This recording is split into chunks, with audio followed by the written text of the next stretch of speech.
찬양을 통해서 은혜 받는 지혜가 여러분들에게 있으시기를 바랍니다. 요즘 대한민국 백성들이 다 힘들어요. 고민이 많습니다.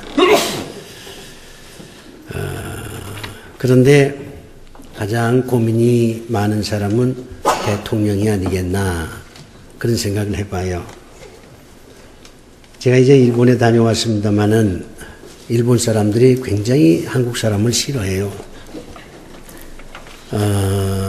일본에 있는 한 60만 우리 교포들이 상당히 힘들어합니다.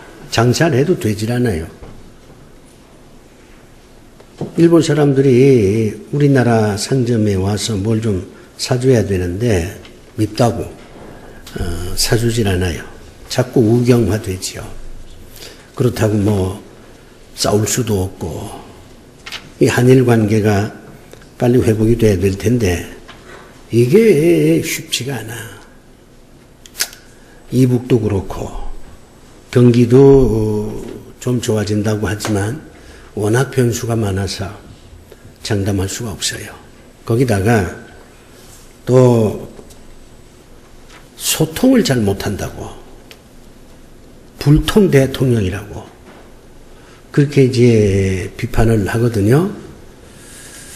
대통령은 내가 소통을 많이 하는데 그러나 그건 이제 대통령 생각이고 일부 국민들 가운데서는 소통이 잘 안 된다 이렇게 얘기를 하니까 상당히 그 마음고생이 심하지 않겠나 그런 생각을 해봅니다. 우리 시대의 화두가 지금 소통이에요.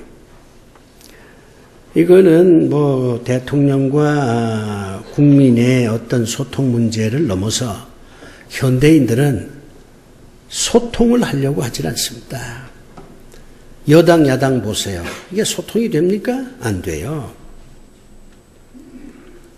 부부 사이도 소통이 안 돼. 심지어는 부모 자식 간에도 소통이 안 됩니다. 자식들이 부모 말 들으려고 안 해. 근데 그러다 보니까 이제 부모들도 좀 기분이 언짢아져서 또 자식들 하는 얘기를 이제는 들으려고 안 해요. 옛날에는 그래도 뭐 죽을 때 좀 자식들한테 고생하지 않도록 유산이라도 좀 물려줘야 되겠다 이렇게 생각하지만 지금 그런 부모 별로 없습니다. 다 쓰고 가겠다는 거야. 고생해보라는 거지. 우리 시대의 화두가 소통입니다.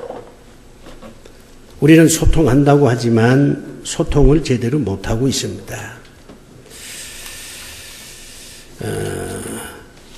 근데 이 소통을 제대로 하려면 어떻게 해야 될까? 이런 것을 우리가 좀 고민을 해볼 필요가 있어요. 그리고 정말 우리가 소통을 해야 할 사람은 사람이 아닙니다. 부부끼리도 소통해야 되고 자식들하고도 소통이 돼야 되고 위정자들한테도 소통이 돼야 되겠지만 제일 먼저 우리가 소통해야 할 분은 하나님이십니다. 요즘 예수 믿는 사람들조차도 하나님하고 소통이 잘 안 돼. 하나님하고 소통하는 법을 배워야 돼요. 그래야 사람하고의 소통도 가능합니다. 그리고 소통만으로는 안 됩니다. 소통이라는 말이 무슨 뜻입니까? 서로 만나서 뭐 차를 마시든 뭐 떡볶이를 먹든 얘기를 주고받는 거잖아요. 남의 얘기 좀 들어주고 또 내가 할 얘기 좀 하고 그게 소통이에요. 그런데 이 소통이 공감으로 가지 않으면 결국은 아무리 소통을 해봐야 나중에 뒤에서는 뭐라고 말하냐? 소통이 안 됐다. 그렇게 얘기합니다. 소통은 서로 얘기를 주고받고 하는 겁니다. 상대방이 이런 생각을 하고 있구나. 상대방이 원하는 게 이거구나. 그걸 아는 것까지는 소통입니다. 근데 알면 뭐랍니까? 그래서 소통이 공감으로 가야 돼요. 공감이라고 하는 것은 상대방이 가지고 있는 어떤 그 얘기, 주장, 원하는 것, 처한 어떤 처지 이런 것을 다 이해를 하고 그렇구나. 참 안 됐다. 내가 좀 뭘 도와줘야 되겠구나. 이렇게 생각을 해서 도와주려고 하는 상대방 말을 받아들이려고 하는 그런 마음을 갖는 게 공감이에요. 그러니 공감 없는 소통은 아무 의미가 없어요.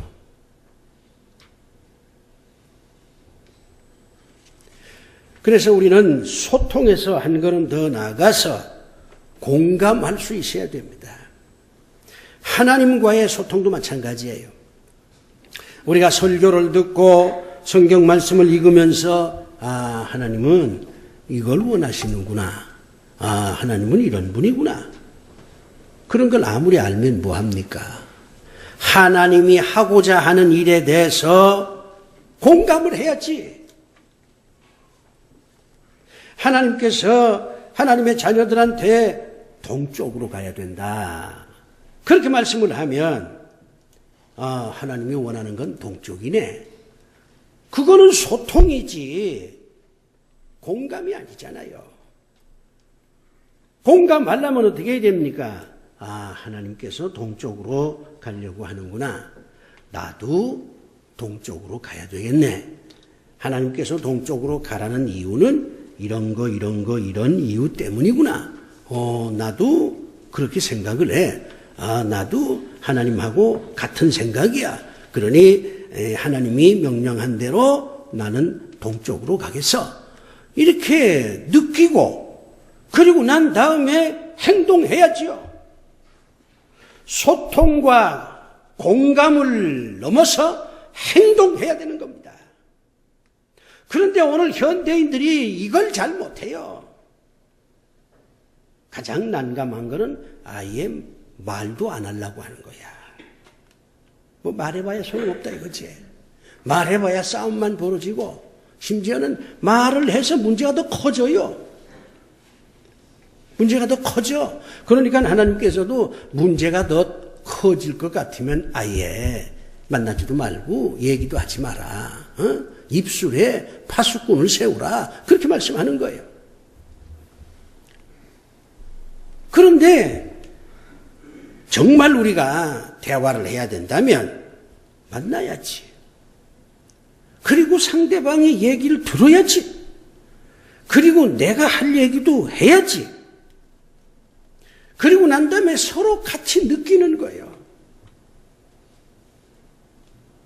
이쪽은 저쪽이 하는 말이 그래 그럴듯하다. 그 형편엔 그럴 수 있겠구나. 이렇게 느껴주고 또 저쪽은 내가 하는 말에 대해서 뭐 그 입장에서는 그럴 수밖에 없겠구나. 같이 느껴줘야지. 같이 느끼고 난 다음에 쉬운 것부터 우리 같이 합시다. 뭐 어려운 걸 어떻게 처음부터 합니까? 쉬운 것부터 같이 합시다. 이렇게 나가야 되는 거예요. 처음부터 너무 큰 것부터 하자 그러면은 공감이 안 돼요. 천리길도 한 걸음부터라고 하는 말이 있듯이 큰 것은 작은 것에서 시작하는 거예요. 내가 답답하게 생각하는 것은 많은 사람들이 너무 욕심이 커. 욕심의 지수가 너무 높아요. 우리 지금 대한민국 백성들이.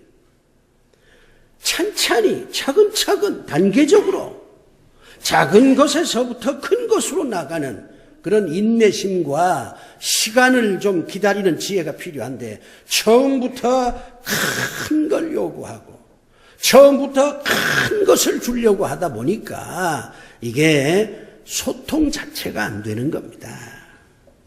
뭐 만나봐야 소용없다. 본인도 그렇게 느끼고 주변 사람들도 그렇게 얘기를 하고 그러니까 부부도 얘기를 안 하려고 그래. 부모 자식도 서로 만나려고 그러네. 이게 우리 시대의 문제입니다. 이런 모든 것들이 하나님과 소통하고 공감하는 그와 같은 훈련을 우리가 받지 못했기 때문에 이런 일들이 벌어지는 게 아니겠나. 그리 생각이 돼서 금년 한 해 동안 여러분들이 하나님과 소통하고 하나님과 공감하는 그런 훈련을 받으십시오 하는 말씀을 드리려고 하는 거예요.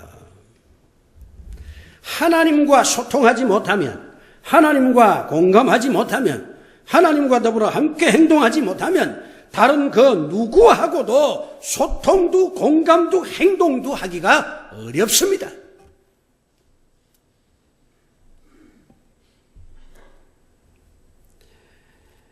우리가 소통과 공감을 왜 해야 됩니까? 하나님하고 왜 해야 돼요? 이건 뭐 부부끼리도 마찬가지고 무슨 뭐 친구끼리도 마찬가지입니다만 왜 소통을 해야 되느냐? 왜 공감해야 되느냐? 왜 함께 행동해야 되느냐? 거기에는 기가 막힌 이유가 있어요. 소통을 해야, 공감을 해야, 그리고 작은 것부터 함께 행동을 해야 상대방을 완전히 이해했다고 말할 수가 있습니다. 언젠가도 제가 말씀드렸습니다마는 내가 69년 인생을 살았지만은 아직도 나는 날 잘 모릅니다. 젊은 날부터 너는 누구냐? 무엇을 원하면서 인생을 사느냐? 이렇게 나 스스로에게 질문을 던져봤어요. 나를 찾으려고 애를 많이 썼습니다. 뭐 이만한 인생을 살았으니까 나라는 사람은 이런 사람이구나. 이런 성격을 가졌구나. 이런 장점이 있고 그 대신 이런 단점도 있구나. 어느 정도 알아요. 그러나 완전히 몰라. 나는 나를 더 알고 싶습니다.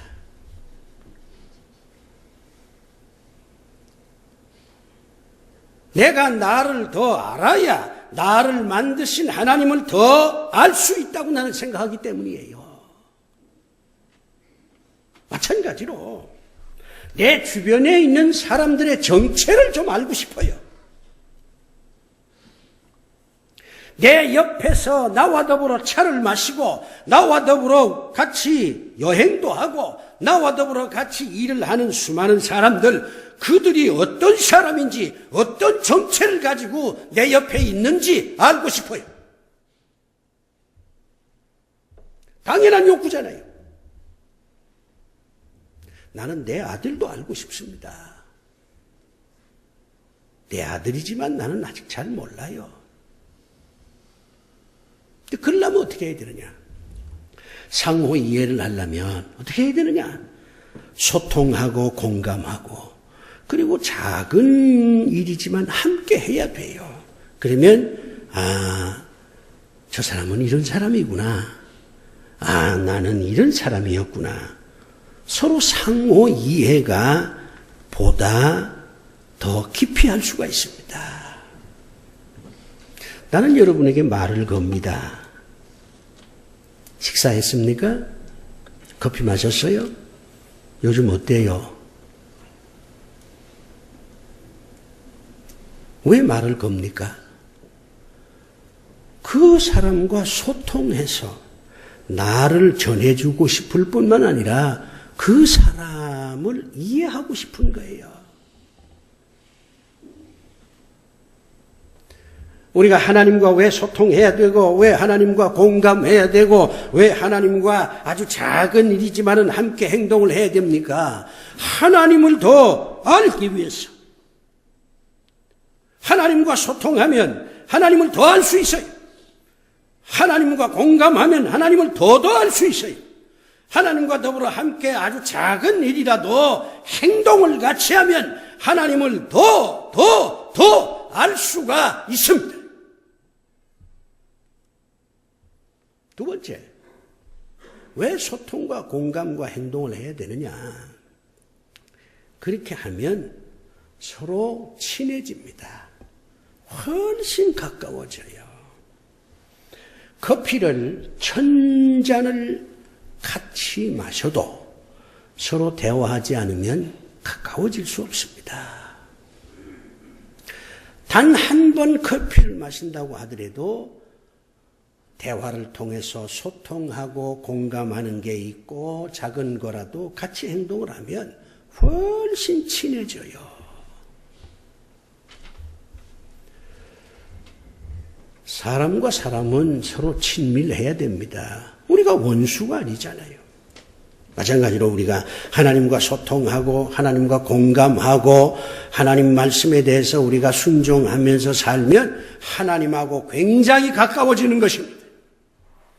하나님과 가까워지면 어떤 현상이 벌어집니까? 하나님과 가까워지면 내가 울 때에 하나님께서 바로 옆에 가까이 계시니까 손수건을 주면서 눈물을 닦으라. 아니면 내가 닦아주련. 하나님의 도움을 받을 수 있어요. 하나님과 소통도 안 하고 공감도 안 하고 하나님이 하시고자 하는 일에 참여도 안 하면 내가 어렵고 힘든 처지에 놓여 있을 때 하나님은 쳐다만 보십니다. 왜 그런 유행가 있잖아요. 네가 나를 모르는데 내가 어떻게 너를 아냐고.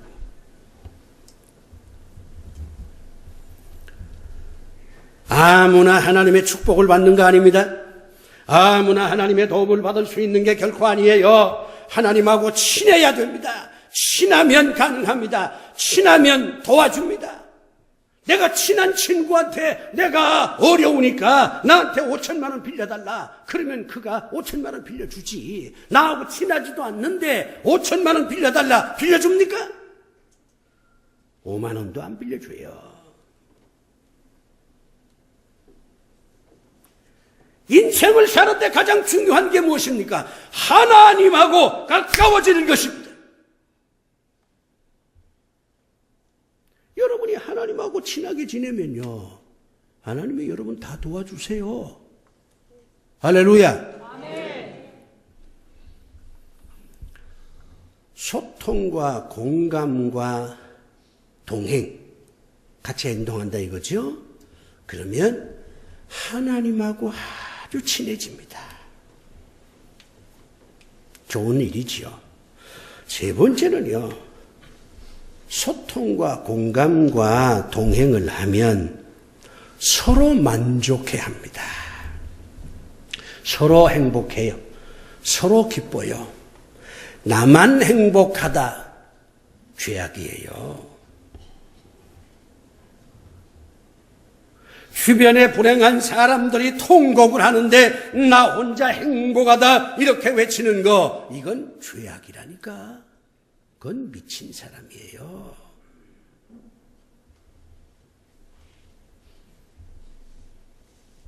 같이 만족해야지. 아버지만 만족하고 아들은 불만이 가득 차고, 그건 소통과 공감과 동행이 아니에요. 여당도 만족하고 야당도 만족하고 그래야 여야가 소통과 공감과 동행했다, 그렇게 얘기할 수 있지 않습니까? 어느 한쪽만 만족스럽고 다른 한쪽은 오히려 더 불평이 더 커진다, 그건 아니지요. 우리가 하나님과 소통과 공감과 동행을 하면 하나님께서도 만족해하고 우리도 만족할 수 있습니다. 하나님만 만족하는 게 아니에요. 여러분이 하나님의 말씀에 순종해본 경험이 있으십니까? 그러면 한번 들어보세요. 우리가 하나님의 말씀에 순종하면 하나님이 만족해할 뿐만 아니라 하나님의 말씀에 순종했다는 나 자신에 대해서도 만족합니다. 아, 내가 하나님의 말씀에 순종할 수 있었구나. 자기를 아주 대견스럽게 보는 거예요. 나도 괜찮은 목사네. 그런 생각이 든단 말이에요. 그러니 하나님도 행복하고 나도 행복하죠. 상호 만족입니다. 우리는 소통과 공감과 동행을 해야 돼요. 무엇보다도 하나님과 그리해야 됩니다. 그래야 우리는 더 상호 이해가 가능하고 서로 친해지고 그리고 서로 함께 만족할 수가 있습니다. 그런 자세로 부모, 자식도 좀 대화를 하고 친구들도 그렇게 대화를 하고 대통령도 백성들하고 하고 또 야당도 좀 대통령하고 그런 자세로 대화를 하고 그러면 우리 사회가 지금보다 훨씬 더 좋은 사회가 될 거 아니에요. 제가 벽두에 얘기했습니다만은 이게 위기예요. 위기가 경제적인 위기도 있고 뭣도 있고 상당히 많은데 내가 보기엔 한국 사회의 가장 큰 위기는 갈등을 해결할 수 있는 권위도 없고 갈등을 해결할 수 있는 주체도 없어요. 힘 있는 사람도 없어. 갈등을 겪으면 갈 때까지 가보자. 이게 우리 시대의 슬픔입니다.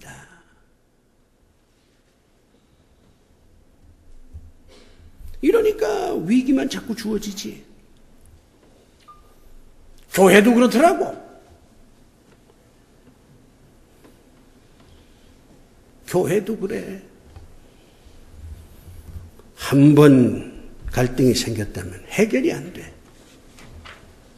갈 때까지 가보자 이거지. 사랑하는 교회 여러분, 하나님과 소통하고 공감하고 동행하는 한 해가 되기를 바랍니다. 아멘.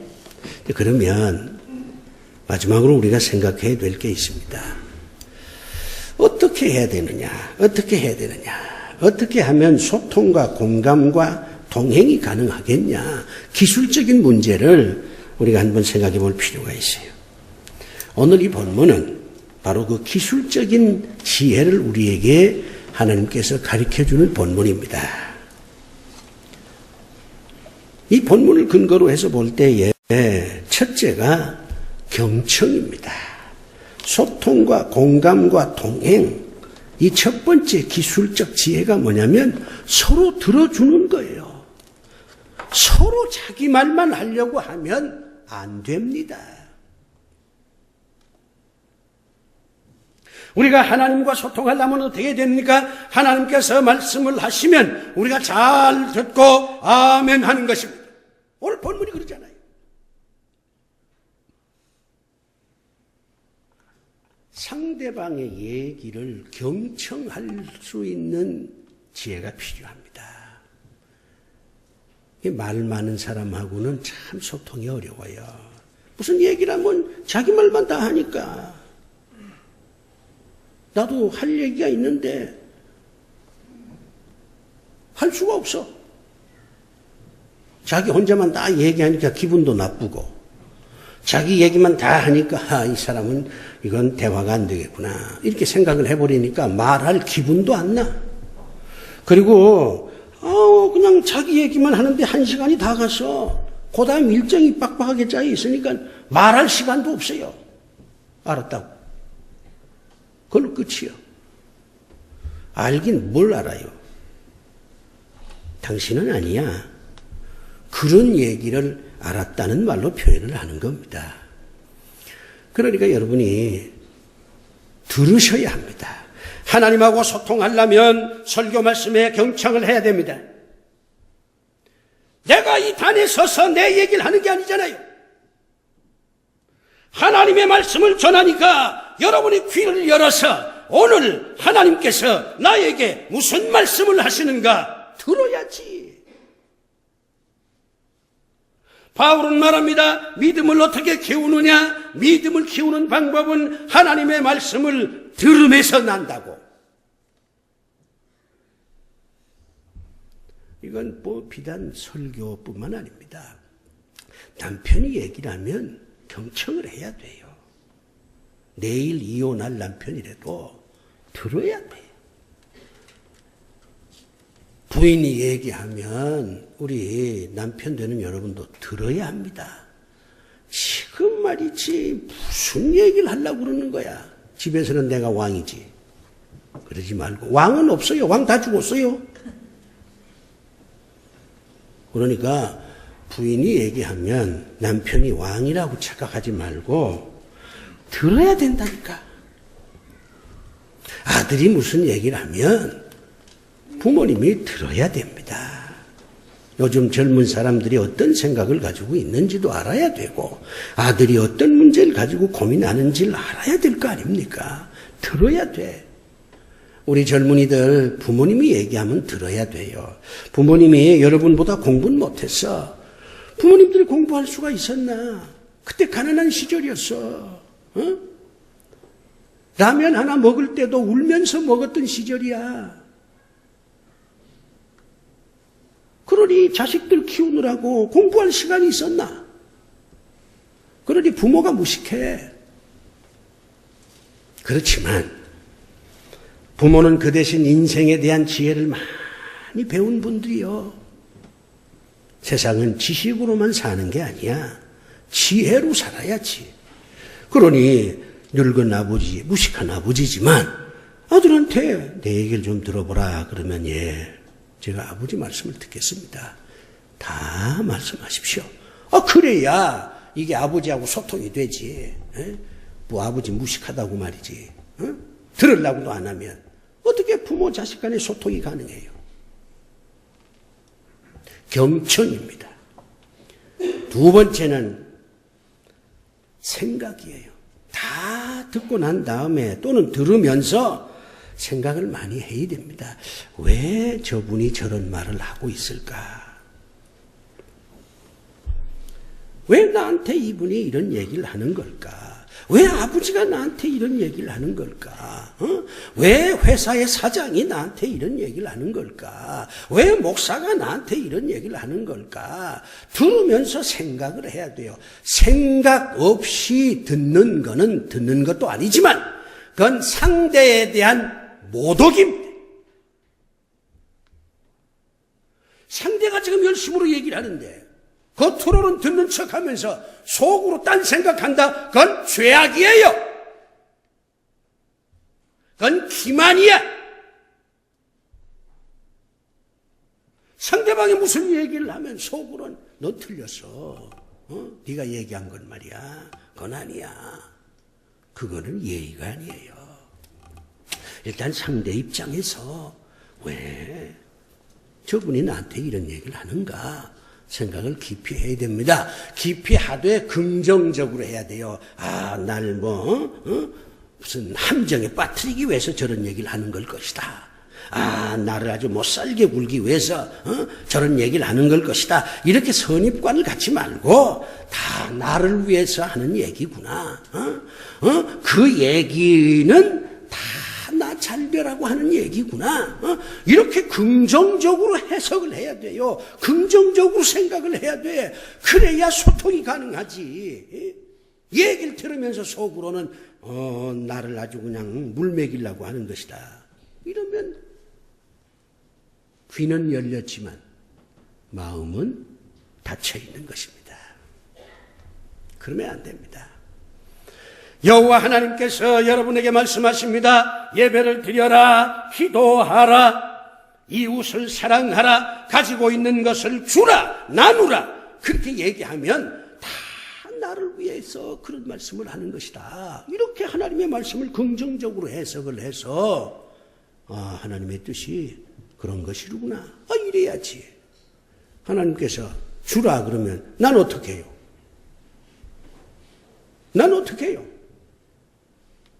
하나님께서 속으로 그래요.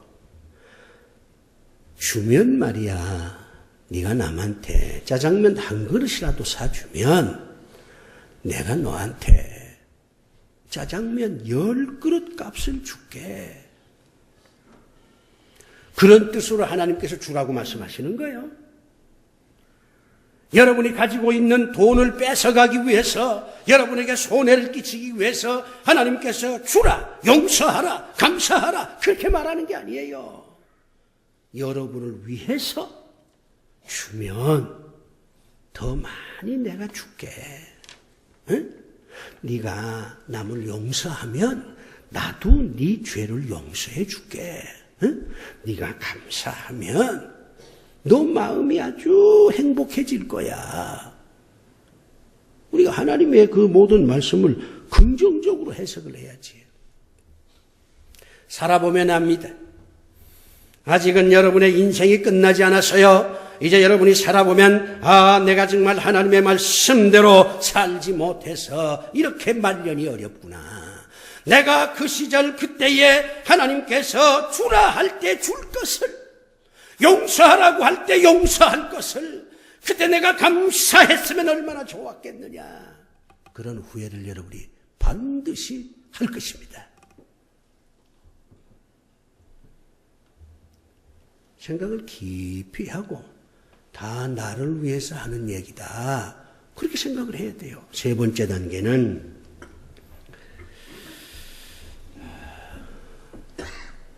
화답하는 단계입니다.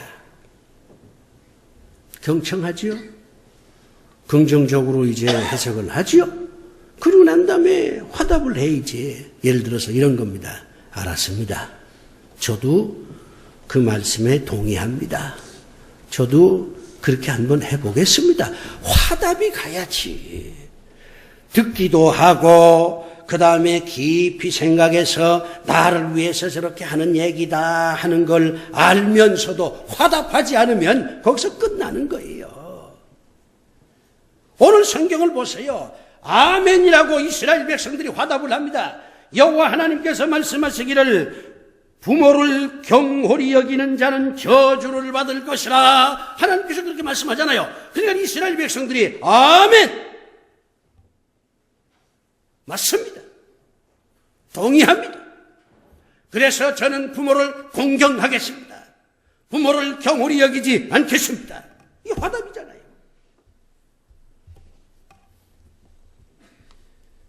객이나 고아나 과부의 송사를 억울하게 하는 자는 저주를 받을 것이라. 하나님께서 그렇게 말씀해요. 그러니까 이스라엘 백성들이 듣고 저주를 받을 것이라 하는 말은 네가 그렇게 하면 큰 어려움을 당하니까 나그네나 고아나 과부를 그냥 불쌍히 여기는 마음을 가져야 된다. 그런 뜻이구나. 그러면 내가 복을 받는다는 뜻이구나. 긍정적으로 해석해요. 그리고 난 다음에 저들이 화답합니다. 아멘! 이 화답이에요. 그 다음에 마지막입니다. 아멘 하고 난 다음에 그걸로 끝나면 안 되죠.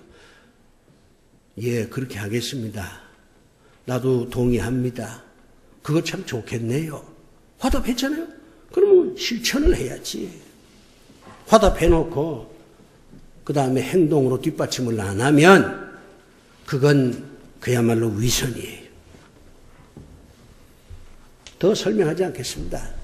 하나님과 소통하는 방법은 말씀을 경청하고 하나님의 말씀이 다 나한테 유익이 되는 것이라고 생각하고 그리고 하나님 말씀에 아멘으로 화답을 하고 그리고 그 말씀에 순종하면 하나님과 소통하고 하나님과 공감하며 하나님과 동행하는 사람이 될 수 있을 것이고 그 사람이 풍성한 삶을 살게 될 것입니다.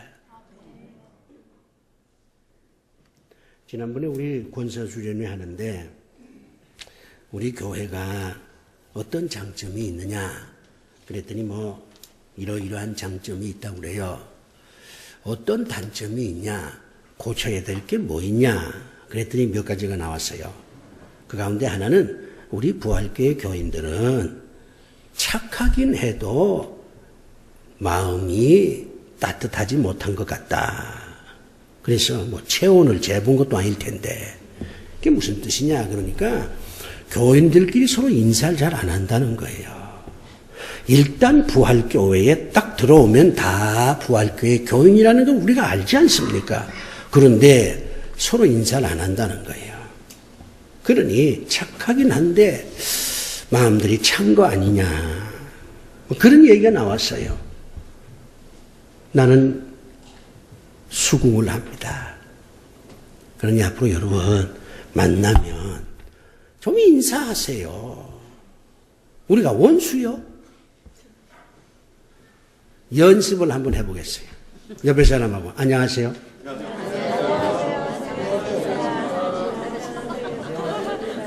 한 번 더 반갑습니다.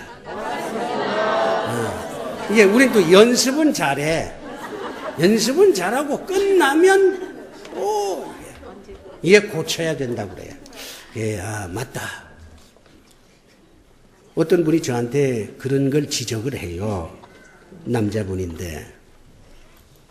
근데 사실은 우리 권사들도 같이 그렇게 느끼는 거예요. 아, 우리가 좀 차구나. 우리 부활교회 교인들이 착하긴 한데 좀 마음들이 차다. 인사도 잘 안 하고. 또 이런 것도 있어요. 이제 그 안내하는 분들이 여러분이 들어올 때 안녕하세요 인사를 할 거 아닙니까? 그러면 인사를 받지 않고 심지어는 나는 그 뭐 CCTV를 한번 봐야 되겠는데 얘긴즉 이렇게 안내하는 분이 인사를 하면 고개를 확 돌려보다. 응? 얼마나 무안한지 말이요.